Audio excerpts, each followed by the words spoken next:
Bueno, buenas tardes a todos mis hermanos. Vamos a disponernos para hacer la oración.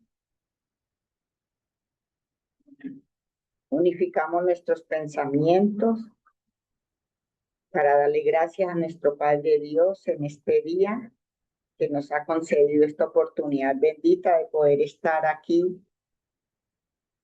en su presencia y en la presencia de nuestro Señor Jesús y de todo el equipo de trabajadores de la Buena Nueva.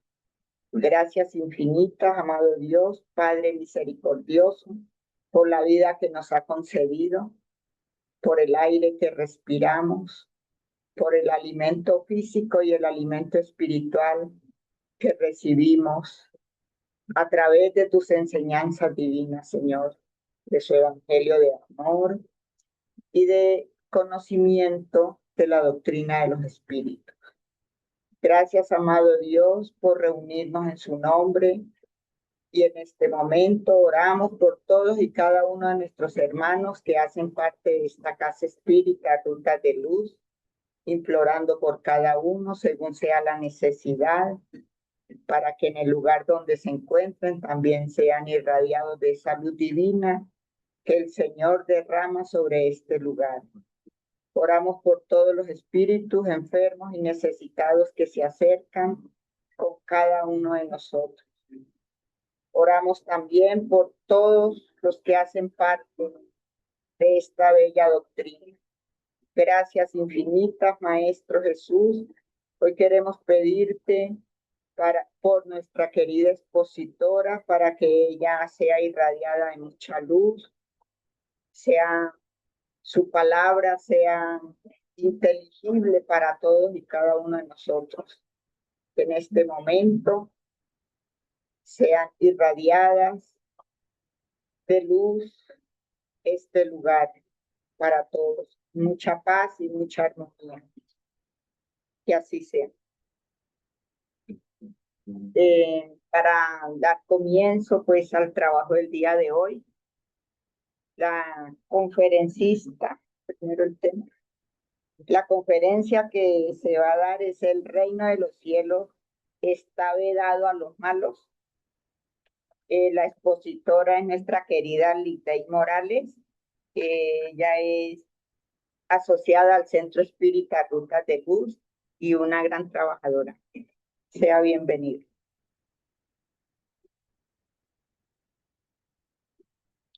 Gracias. Listo. Bueno, buenas tardes para todos mis hermanos.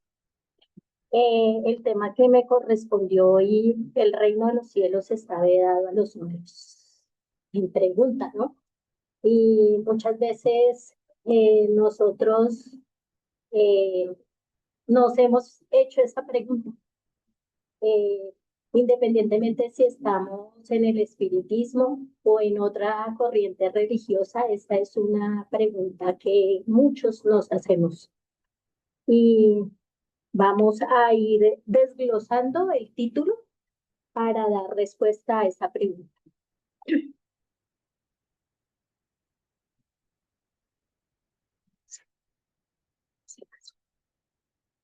Bueno, empezando a desglosar el título, la palabra vedado significa cerrado, prohibido por la ley, ¿sí? Y nos preguntamos también quiénes son los malos, quiénes son los espíritus malos o quiénes son los seres malos a quienes está vedado entrar a ese reino de los cielos. Entonces, la doctrina de los espíritus nos enseña esta escala espírita por la cual debemos pasar cada uno de nosotros. Primero, pues está el tercer orden, que son los espíritus imperfectos, que se caracterizan por el predominio de la materia sobre el espíritu y una propensión al mal, la ignorancia, el orgullo y el egoísmo. El segundo orden es los espíritus buenos. En ellos predomina el espíritu sobre la materia y poseen un deseo sincero de hacer el bien, aunque todavía deben pasar por pruebas hasta alcanzar la perfección absoluta. Y el tercer orden están los espíritus puros. El primer orden están los espíritus puros. Tercer orden. Son los espíritus que han recorrido todos los grados de la escala y se han despojado de todas las impurezas de la materia. Han alcanzado la perfección absoluta y gozan de una felicidad inalterable en el seno de Dios. Actúan como mensajeros y ministros inferiores y ministros de la divinidad, dirigiéndose a los espíritus inferiores para ayudarlos a perfeccionarse. Entonces, esas son las tres clases de espíritus que más adelante el libro de los tres categorías que más adelante el libro de los espíritus nos desglosa un poquito más. En los espíritus puros, pues solo hay una categoría y son los espíritus, los ministros de Dios. En el segundo, pues están los superiores, los prudentes, los sabios y los benévolos. Los superiores pues tienen ciencia, sabiduría y bondad. Estas son algunas de las características, no todas. Los prudentes tienen conocimiento y buen juicio, los sabios tienen conocimiento científico y los benévolos pues tienen bondad, conocimiento limitado. Y en los impuros están los golpeadores, los neutros, los pseudosabios, los ligeros y los impuros. Las características de los golpeadores tienen aptitud para efectos materiales. Los neutros no son ni buenos ni malos. Los pseudo sabios tienen conocimiento, pero son orgullosos. Ligeros tienen ignorancia más malicia. Y los impuros, pues, tienen inclinación por el mal. Estas son las grandes, es la escala que los espíritus, pues, nos hacen conocer y por las cuales nosotros debemos pasar para ir progresando, ir perfeccionándonos para no ser esos espíritus malos a los cuales están vedados ese reino de los cielos. Como nos habla de esa progresión que hay que hacer en esa escala, el libro de los espíritus nos trae la pregunta 114 que dice: ¿los espíritus son buenos o malos por naturaleza o mejoran por sí mismos? Y nos contesta el mundo espiritual: los espíritus mejoran por sí mismos. Al hacerlo, pasan de un orden inferior a otro superior. En la 115 dice: ¿los espíritus han sido creados unos buenos y otros malos? Dios creó a todos los espíritus simples e ignorantes, es decir, desprovistos de ciencia. Esta pregunta pues nos dice que Dios en su infinita sabiduría, en su infinita bondad y justicia, pues nos creó a todos desde un mismo punto de partida. A uno no le dio más que a otro, sino que a todos nos creó por iguales.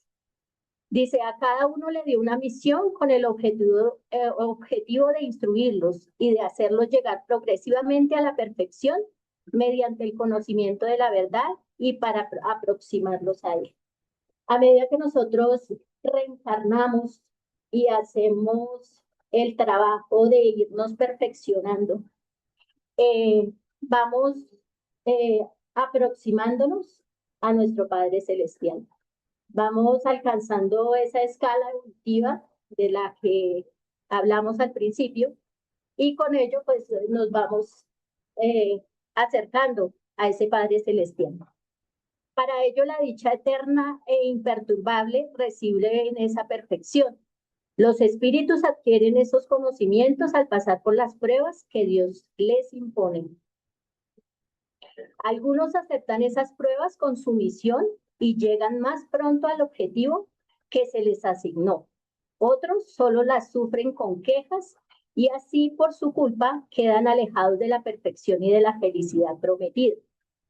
Nos dicen los espíritus que habemos unos espíritus que aceptamos esas pruebas que Dios nos pone y esas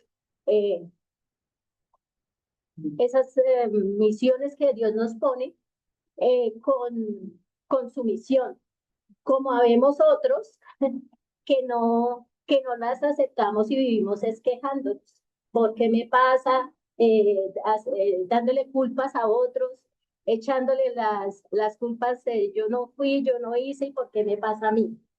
Entonces, entre más resignación y con más aceptación aceptemos esas pruebas que Dios nos pone, pues más rápido avanzaremos y progresaremos.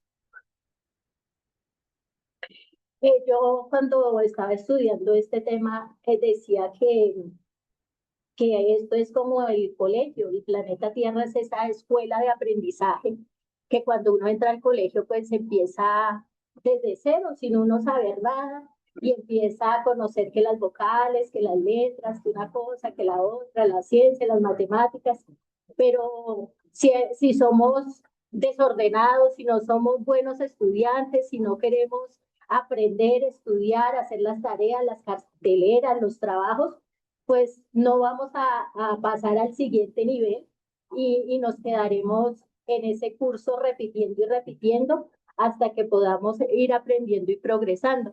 Cuando ya hayamos aprendido esas lecciones y hayamos pasado el año, pues escalaremos un nivel más y pasaremos al siguiente. Eso pasa en el colegio y eso pasa en el planeta Tierra, que es la escuela para cada uno de nosotros. En la pregunta 116 dice, entre los espíritus, ¿los hay que quedarán perpetuamente en las categorías inferiores? Y nos contesta el mundo espiritual, no, todos llegarán a ser perfectos. Cambian, pero con lentitud, porque como lo hemos dicho en otra ocasión, un Padre justo y misericordioso no puede conservar a sus hijos en el destierro por toda la eternidad. ¿Pretenderíais acaso que Dios, tan grande, bueno y justo, fuese peor que vosotros mismos? Entonces, a todos, Dios nos da la oportunidad de ese progreso, de llegar a ser perfectos, de llegar a ser puros, buenos. Y nos comparan ahí que si nosotros que somos imperfectos aquí en la tierra tenemos nuestros hijos y les damos una oportunidad, otra oportunidad, perdonamos, eh, los hacemos ir por el camino del bien y nosotros que somos imperfectos, ¿cómo será nuestro Padre Celestial que es bueno, justo y misericordioso con nosotros? Entonces nos tiene ahí condenados siempre a que no entremos a ese reino de los cielos. Todos los espíritus pasan por la serie del mal para llegar al bien. No por la serie del mal, sino por la de la ignorancia. Al principio veíamos que Dios nos creó sencillos e ignorantes y que de ahí partíamos. Entonces, no somos creados malos, sino ignorantes. Y que a medida que nosotros trabajemos, estudiemos y pues avancemos, pues vamos a ir superando. La pregunta 121 dice, ¿por qué algunos espíritus han seguido el camino del bien y otros el del mal? Dice, ¿acaso no tienen libre albedrío?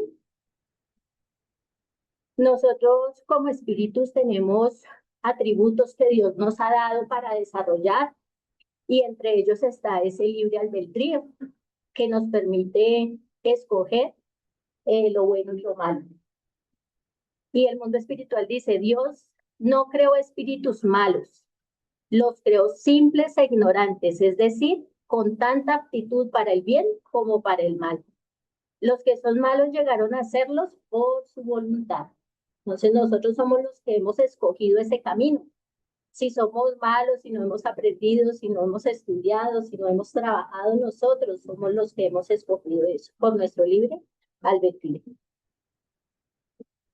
La pregunta 125 dice, ¿los espíritus que han seguido el camino del mal podrán llegar al mismo grado de superioridad que los otros? Sí, pero las eternidades serán más largas para ellos. Y volvemos al colegio. Mientras unos pasamos los años primero, segundo, tercero, cuarto y quinto en 5 años, otros nos podríamos demorar 6, 10, 15, 100 años y de nosotros depende cuánto duremos. Pero mientras estemos en ese aprendizaje y en ese colegio, pues habrán pruebas y dificultades que tendremos que ir escalando. Y mientras pasamos esas pruebas, pues unas van a ser muy difíciles. Y pues en ese momento es cuando dice uno y es que se le convierte a uno en una eternidad, ¿cierto? Dependiendo de la prueba que le toque. Dicen los espíritus, por la expresión, las eternidades debemos entender la idea que tienen los espíritus inferiores acerca de la perpetuidad de los padecimientos, porque no les es dado ver el término de los mismos. Esa idea se renueva con cada una de las pruebas ante las que sucumben. Entonces, dependiendo pues la prueba que tengamos que hacer, eh, pues iremos avanzando y pues cada vez que aprendamos, pues va a ser una prueba superada y otra más fácil de llevar. Vamos a ver esta imagen y qué se nos ocurre pensar, a qué se nos parece. Uno dice, el cielo, el cielo, el cielo está vedado para los malos. Y ese cielo todos los días lo vemos, ¿cierto? pero vamos a desglosar esa palabra cielo, a ver a qué se refiere esta palabra cielo cuando es dicha para nuestra evolución. ¿A dónde queda? ¿Por qué queda arriba y no queda abajo? Porque siempre nosotros decimos, los buenos van arriba al cielo y los malos van abajo, ¿cierto? Pero ¿en dónde queda? ¿Existe un lugar? Bueno, en el libro El cielo y el infierno, en el capítulo 3, nos dice, en general la palabra cielo designa el espacio indefinido que circunda en la tierra y más particularmente a la parte que se encuentra por encima de nuestro horizonte. Procede del latín coelum y este del griego scoilo, que significa hueco cóncavo porque el cielo aparece a la vista como una inmensa concavidad. Nosotros, pues, desde que yo me acuerdo, yo he visto para arriba y digo, ah, es el cielo. Pero, ¿qué tan grande es el cielo? ¿Por qué le pusieron esa palabra? Bueno, dice en el libro de los medios, de acuerdo con la creencia generalizada, el alma va al cielo o al infierno. Pero ¿dónde se encuentra el cielo y el infierno? Antaño se decía que el cielo estaba arriba y el infierno abajo. Pero, ¿qué es lo de arriba y lo de abajo en el universo a partir de lo que se conoce de que se conoce la redondez de la Tierra y el movimiento de los astros, movimiento que hace que lo que en un determinado momento está en lo alto se encuentre abajo al cabo de 12 horas? Y sabemos que la Tierra, el planeta Tierra, eh, se mueve, ¿no? Y que mientras, por eso son los días, entonces, mientras a este lado está de noche, al otro lado está de día, y mientras, luego vuelve y quedamos al otro lado. Así pasa con el cielo, mientras en un año está arriba, el cielo quedaría abajo. Entonces ya no estaríamos los que vamos al cielo arriba, sino quedaríamos en el otro año abajo. ¿Cómo es la cosa? Mientras giramos. Dice, en esa inmensidad sin límites, ¿dónde está el cielo? Por todas partes. Nada lo circunda ni le marca límites. Los mundos felices son las últimas paradas del camino que conducen hasta ahí, cuyo acceso es tanqueado por las virtudes y obstruido por los vicios.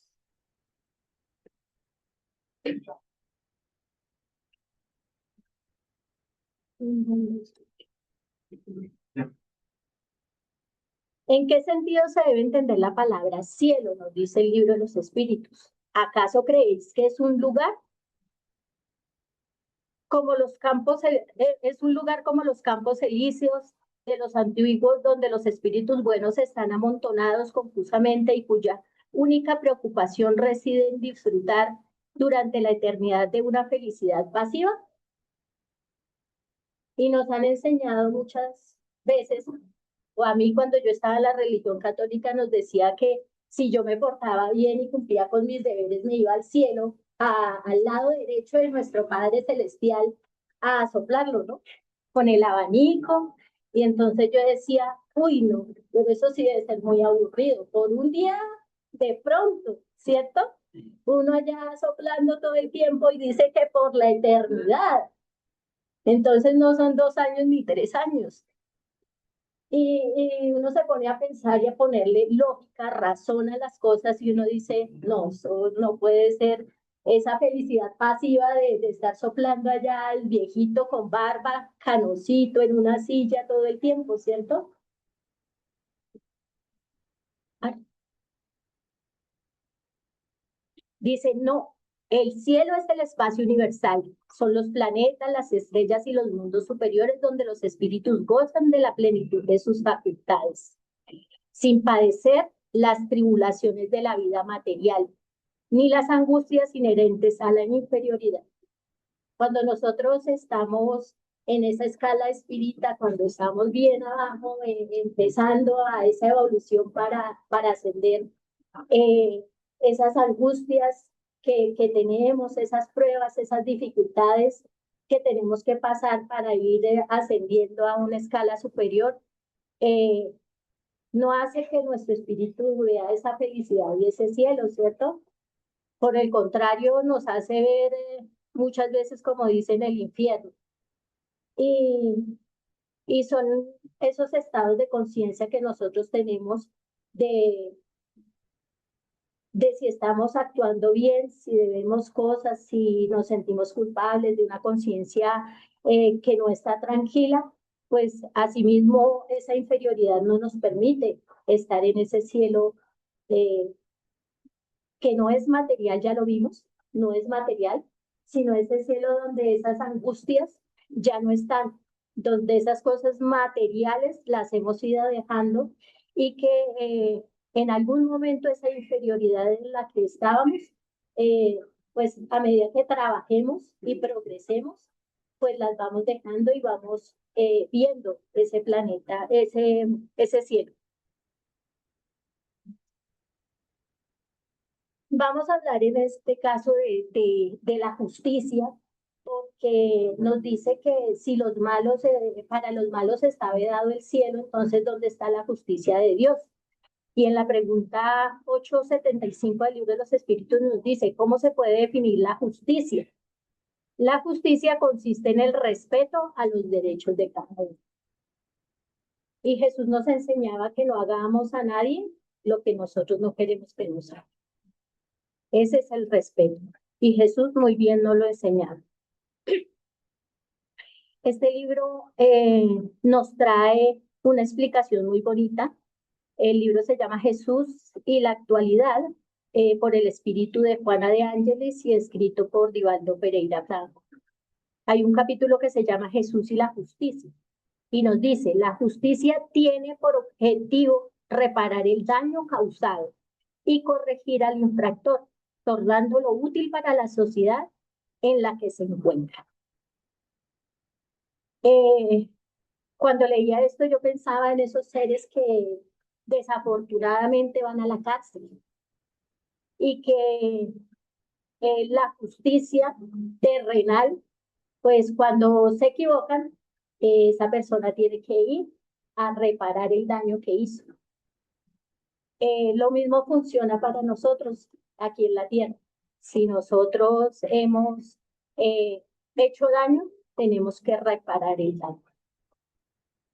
Nos dice Juana, la justicia trabaja en favor de la educación, valiéndose de métodos disciplinarios, inclusive limitando la libertad del delincuente a fin de resguardarlo, así como a la comunidad de males más graves. Y muchas veces vemos que al ladrón o al que es un asesino lo meten a la cárcel para que no siga haciéndole daño a la sociedad o no siga cometiendo crímenes o no siga endeudándose más para una nueva reencarnación y que venga en peor estado, ¿cierto? Con muchos compromisos a los que muy probablemente tenga que reparar. Entonces, la justicia también hace mención a eso, de que tenemos que, esa libertad también se puede cortar para hacer que esa persona mejore.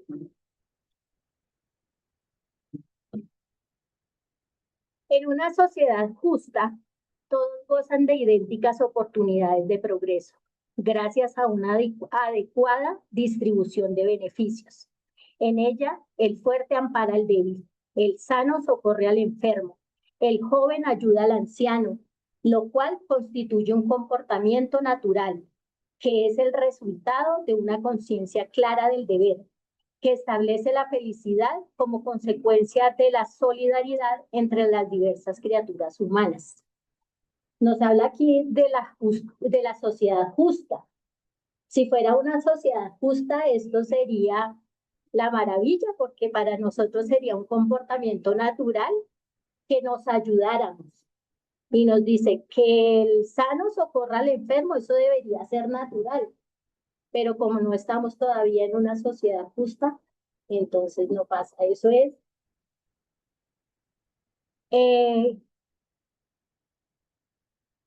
Nos dice que estos comportamientos que para nosotros debería ser sano, está en una conciencia cuando ya está clara, cuando ya el deber cumplido ha sido, cuando nosotros hemos progresado y avanzado en eso, y nuestra conciencia ya sabe qué es el bien, qué es el mal, y que eso, el ayudar al otro es porque yo quiero, porque así lo necesita, no porque me toca. Entonces, también en nuestro progreso, nuestra conciencia se va aclarando. Jesús se convirtió en el paladín de la justicia ecuánime. Su actitud para con las personas era siempre la misma, de benevolencia con el objetivo de la educación. A Nicodemo, que era doctor de la alta cámara del Sanedrín, le concedió una entrevista en nada diferente de aquella que le ofreció a Zaqueo y a sus hermanas en Betania, o con el ladrón que había buscado su apoyo en la cruz. A todos Jesús nos dio la misma importancia sin importar el título que tengamos. Jesús siempre va a actuar con benevolencia para con todos. Al conocer que los hombres se diferencian por sus conquistas intelectuales y morales y que la jerarquía en la cual se encuentran es una adquisición personal y sin jactancia o privilegios, Jesús ofrecía todas las mismas condiciones y oportunidades, sin jamás excederse con ninguno de ellos. Por tu parte, sé justo, ecuánime para con todos, tomando como modelo de comportamiento a Jesús, que nunca se negaba a hacerlo. Aquí nos habla, y este pedacito es de recalcar que nosotros, cuando conquistamos esos escalones en el progreso, es una adquisición personal.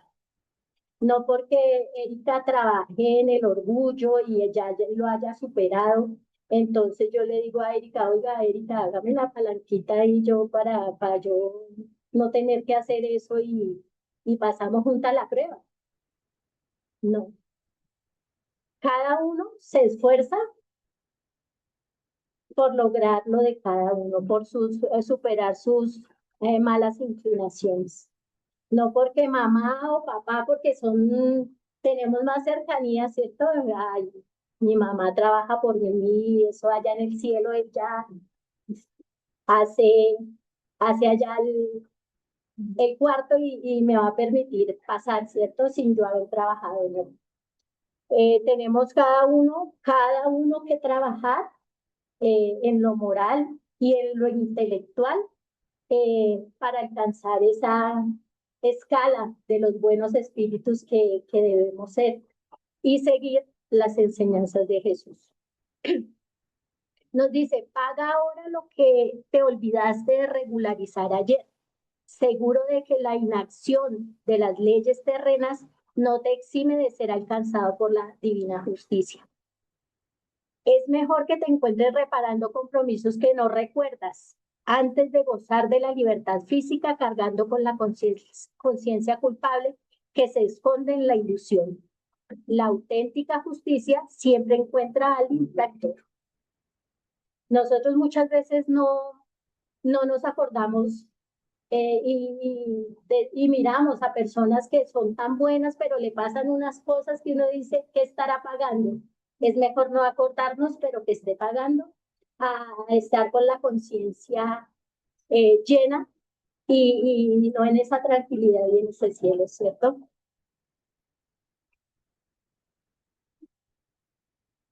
En esta parte vamos a tocar un poquito esa doctrina de las penas eternas, porque nos dice que si ese malo no entra al cielo, ¿a dónde irá? ¿Cierto? O a esa pena eterna del cielo, a esa pena eterna del infierno.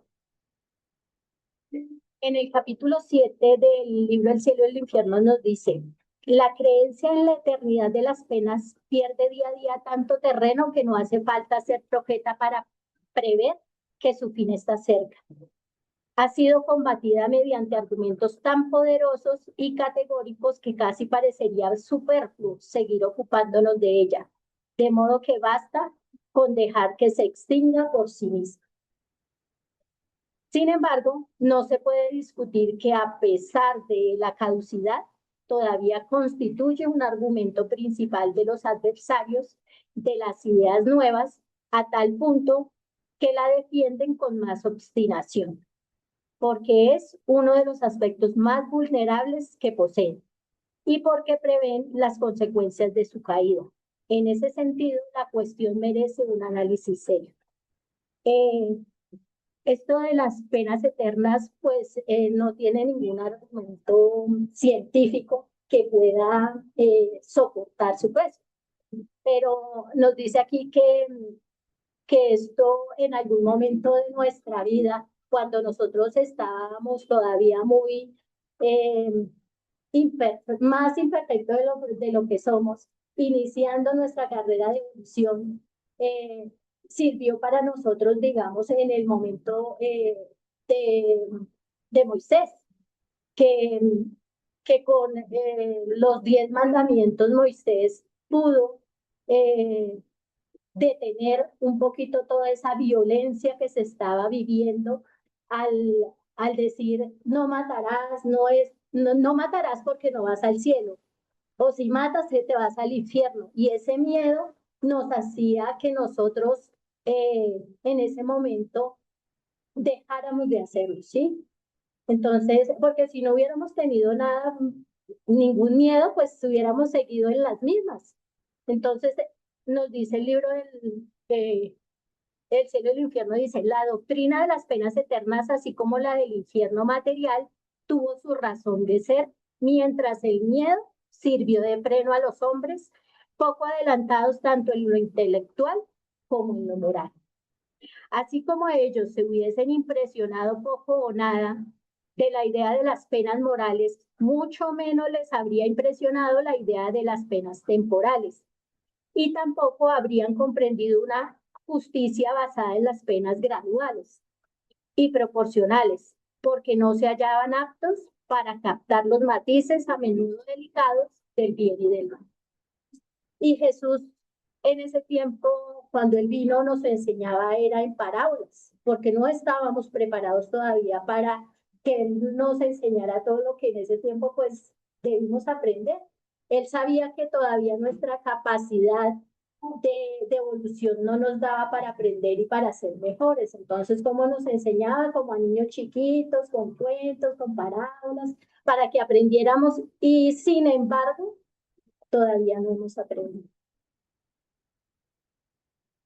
Dice, cuanto más próximos se encuentran del estado primitivo, más materializados están los hombres.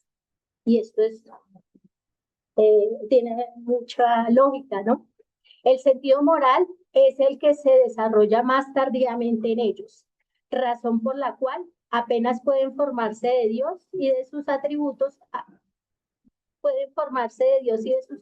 así como de la vida futura, una idea muy vaga e imperfecta.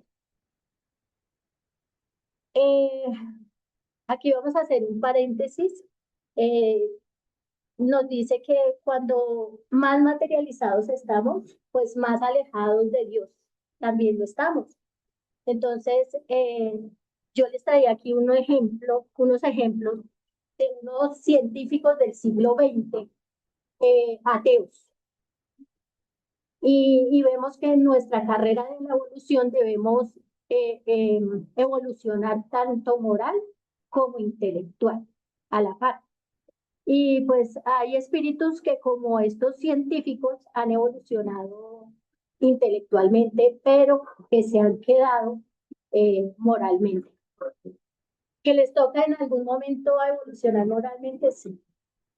Dice, Francis Collins, director del proyecto Genoma Humana, siendo ateo, su investigación biológica y la observación de la moral humana lo llevaron a convertirse al cristianismo, describiendo su viaje en el lenguaje de Dios. Todos ellos eran ateos.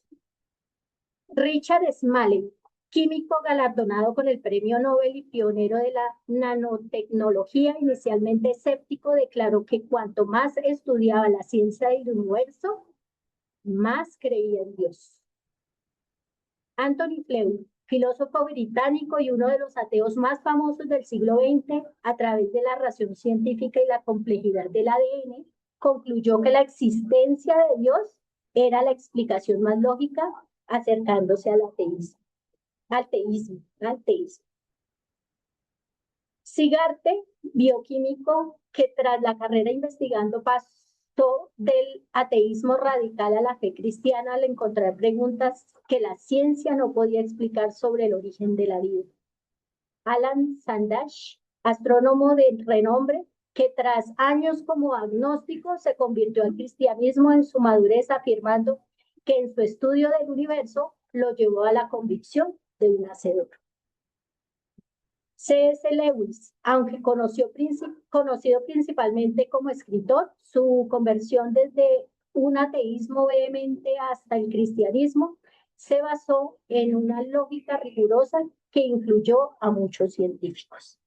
Entonces vemos cómo en unas vidas nos toca progresar intelectualmente y en otras moralmente. O empezamos intelectualmente para después alcanzar ese progreso moral. Así pues, cometeríamos una extraña equivocación en lo relativo al sentido de las palabras de Jesús. Aquí volviendo a retomar el tema de esa doctrina de las penas eternas. Si le atribuyéramos la sanción del dogma a las penas eternas cuando toda su enseñanza proclama la mansedumbre del Creador. Y nos habla aquí de la oración dominical. Nos dice, perdona, Señor, nuestras ofensas, así como nosotros perdonamos a quienes nos ofenden. Porque Jesús nos enseñaría en la oración esta parte del perdón. Si cuando vamos a entrar al reino de los cielos es vedado para los malos, entonces no tendría una lógica, ¿cierto? Dice, si el culpable no debiera esperar ningún perdón, sería inútil que lo pidiera. Pero ese perdón es incondicional, es una gracia, una remisión pura y simple de la falta cometida. No, la magnitud de ese perdón está subordinada al modo según el cual hayamos perdonado, lo que equivale a decir que no seremos perdonados si por nuestra parte no perdonamos a los demás. Al convertir el olvido de las ofensas en una condición absoluta, Dios no podía exigir al hombre débil lo que el omnipotente no hacía. La oración dominical es un protesto cotidiano en contra de la eterna venganza de Dios. Entonces, Jesús no nos hubiera podido enseñar esta parte de la oración del perdón si Dios no nos iba a perdonar, entonces ¿para qué? En la pregunta 1012 del libro de los Espíritus dice, ¿existe en el universo un lugar circunscripto destinado a las penas y los goces de los espíritus según sus méritos?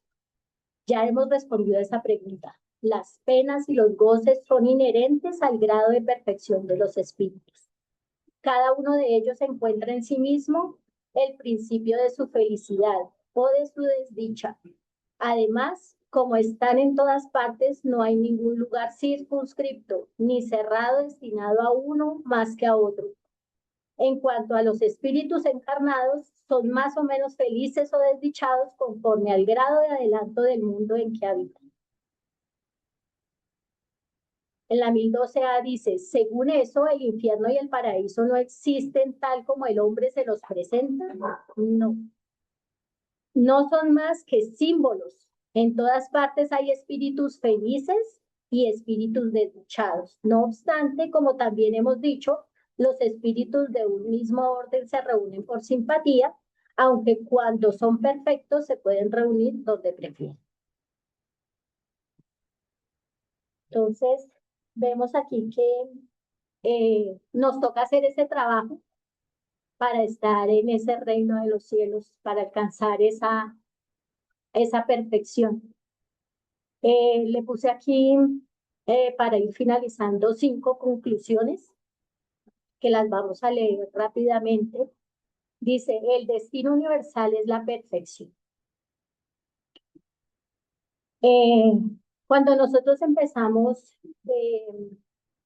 ese nivel de no saber nada, nosotros quisiéramos saber hacia dónde nos dirigimos, para dónde vamos, para dónde, qué es lo que hay que hacer. Y nos dice el mundo espiritual que hacia la perfección. El espiritismo enseña que Dios, en su infinita bondad y justicia, no creó a ningún ser condenado al mal o al sufrimiento perpetuo. Todos los espíritus son creados simples e ignorantes y tienen la misión de progresar a través de sucesivas existencias hasta llegar al estado de espíritus puros o ángeles. Por lo tanto, la puerta de la felicidad nunca se cierra para nadie de manera irrevocable. En nosotros está, sea más rápido, más lenta, cuando la queramos alcanzar. Exclusión temporal no condena eterna. Aunque el cielo no está prohibido para siempre, los espíritus malos o imperfectos se encuentran temporalmente excluidos de los mundos felices. Esta exclusión no es un acto de venganza divina, sino una necesidad de armonía. Los seres cuya naturaleza es aún impura y egoísta no pueden habitar esferas de luz sin perturbar la paz de los buenos. El cielo se define no como un lugar, sino como el espacio universal donde los espíritus purificados gozan de la plenitud de sus facultades. Las condiciones para el ingreso a ese cielo. Para que el espíritu malo o imperfecto deje de serlo y pueda acceder a los grados superiores de felicidad, deben cumplir con un proceso de rehabilitación que se resume en 3 pasos. El arrepentimiento, porque si no sabemos ni siquiera que la estamos embarrando, que nos hemos equivocado, pues no nos podemos ni siquiera arrepentir. Entonces hay que ir dando paso a paso. El arrepentimiento es el primer paso hacia la liberación que permite al espíritu reconocer sus faltas y desear hacer el bien. La expiación es el segundo paso. Consiste en sufrir las consecuencias naturales de las faltas cometidas, ya sea en el mundo espiritual o en la vida corporal. Y la reparación, el culpable debe reparar el mal causado practicando el bien como compensación por sus acciones pasadas. El libre albedrío y la duración de la pena. La duración del estado de la desdicha o exclusión depende exclusivamente de la voluntad del espíritu. Dios castiga el mal mientras el mal existe y suprime el castigo cuando el espíritu se mejora.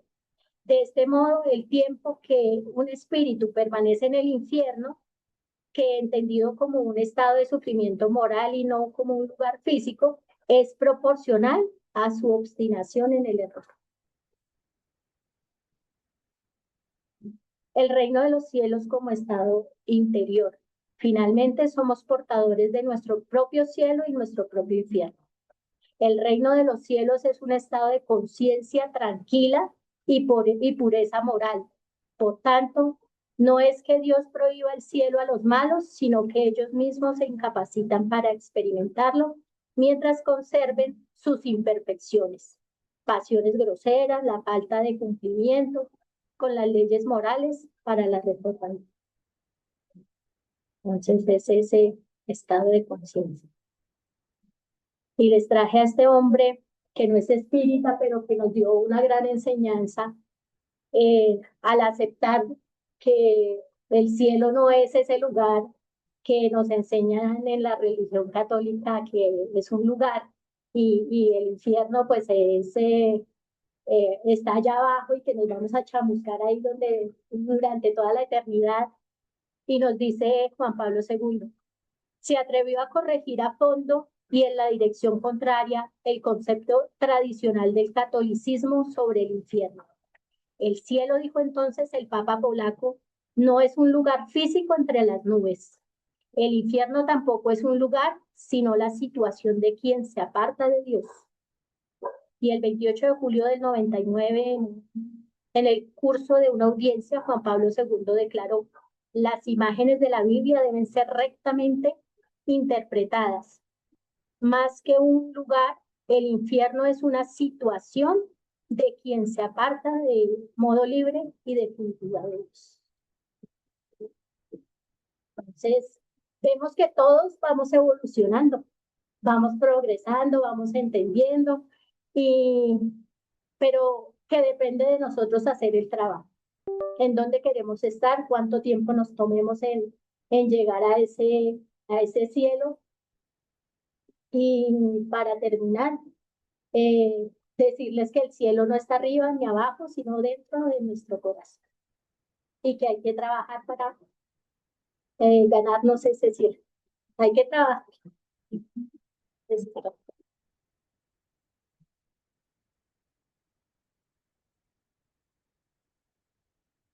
Muchas gracias, le damos a Liz y le damos también la palabra a don Germán, director de la casa.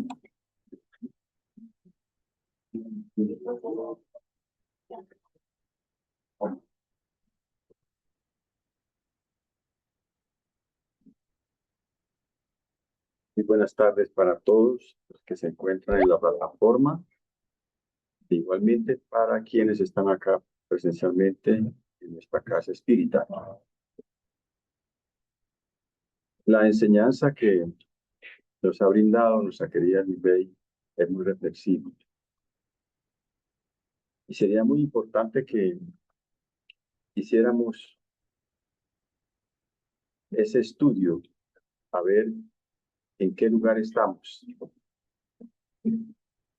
Claro que todos los que piensan dirán, pues todos estamos en los cielos porque estamos estudiando la doctrina espírita. Y escucha uno, es que somos los privilegiados porque estudiamos la doctrina espírita. Entonces,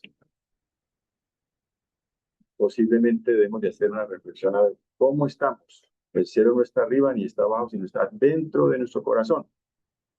Y hay veces que quienes estudiamos la doctrina espírita experimentamos en algunas circunstancias el cielo. Cuando obramos, cuando hacemos el bien, bien hecho. Porque a veces hacemos el bien, no tan bien hecho.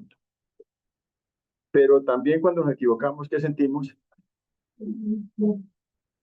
Dice que se encuentra en los infiernos, no, que se siente en los infiernos, no. Todos nos encontramos en muchas circunstancias en aprietos. Entonces decimos, Dios mío, Señor.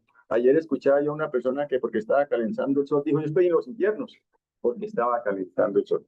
Esa persona yo la escuché y una vez me dio como escalofrío, ¿no?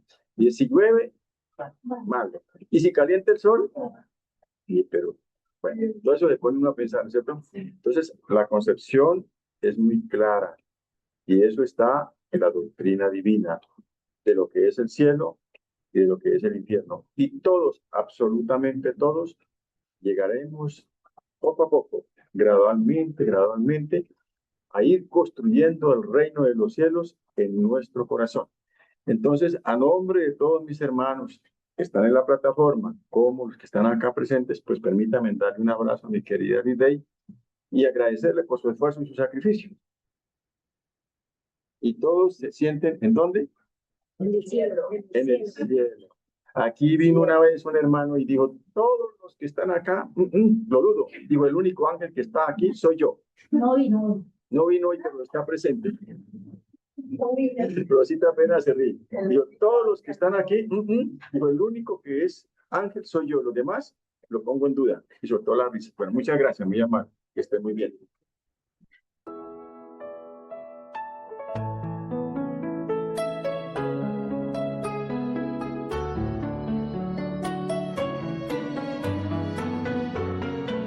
Libro La Génesis. Capítulo 18. Por medio del espiritismo, la humanidad habrá de entrar en una nueva fase, la del progreso moral, que es su consecuencia inevitable. La fraternidad debe ser la piedra angular del nuevo orden social. Cuando los hombres estén convencidos de que Dios es el mismo para todos, se amarán como hermanos. El espiritismo es el lazo que los unirá un día, porque les mostrará dónde está la verdad. Centro Espírita, Rutas de Luz. Bueno, muchas gracias a todos. Entonces, vamos a cerrar ya esta tarea del día de hoy. Le vamos a pedir el favor a la señora María que nos haga la elevación en esta tarde.